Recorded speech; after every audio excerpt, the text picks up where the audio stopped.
India's Foreign Secretary Vikram Misri is expected to raise with Dhaka India's concerns over attacks on Hindus and other minorities as he embarks on a day-long visit to Bangladesh today. In the first high-level trip from New Delhi after a massive uprising ended deposed Prime Minister Sheikh Hasina's 15-year rule in August, Misri is scheduled to hold wide-ranging talks with his Bangladeshi counterpart, Mohammad Jashim Uddin, and meet the country's de facto foreign minister, Mohammad Touhid Hossain. Viewers, the big breaking news this morning is that India's Foreign Secretary Vikram Misri is scheduled to visit Dhaka on a one-day visit to ensure that the highlights of India's concerns with regards to the Hindu minorities' atrocities is addressed in Bangladesh as the atrocities continue to take place.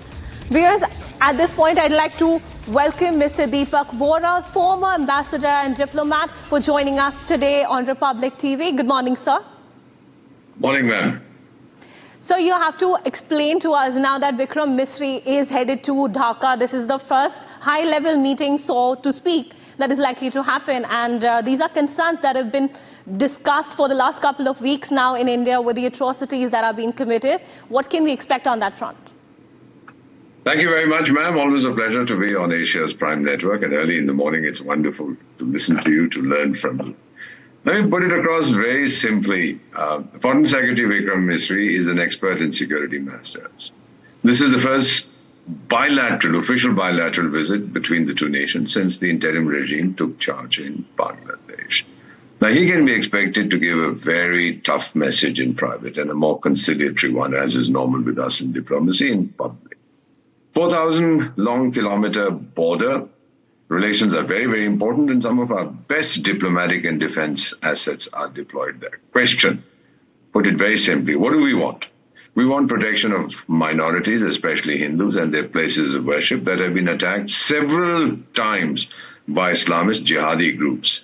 We also want the welfare, security, and treatment of Hindus in Bangladesh to be a priority. It's a very sensitive issue for India. The second thing we want, no support to anti-India terror groups or use of Bangladeshi territory to threaten India's security. What does Bangladesh, the present interim regime, want? No one knows. They speak with different voices. So this is the dilemma at the moment. What is their policy towards India? I do not know. No one seems to know. And we hope that after the Foreign Secretary's visit, we will have a clearer idea. What can we do? A lot. There is bilateral economic pressure. There's international pressure that we can encourage. We have enough friends who will side with us. Then finally, the Brahmastra, the responsibility to protect. If Bangladesh is unable to protect its minorities, then under the UN doctrine, 2005, responsibility to protect outside forces, outside powers, other countries might have to intervene to protect the populations. This is where we stand at the moment. Mr. Vora, even Sheikh Hasina, who fled to India following, the political turmoil that sort of led to her rule sort of come to an end, she's also been fairly vocal about, the atrocities that are being committed against the minorities. But under the interim government that's been led by Mohammad Yunus, the case seems to be otherwise. How is that likely to pan out, really?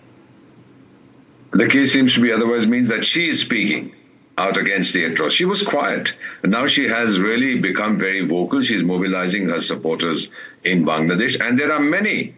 There are also some people who are talking about reconverting Bangladesh into East Pakistan, some stupid fellows on the streets, because Bangladesh is now ruled by the social media and these mobs on the streets, not by the interim government. The fellow just sits in his residence and drools and probably like Bahadur Shah Zafar composes poems.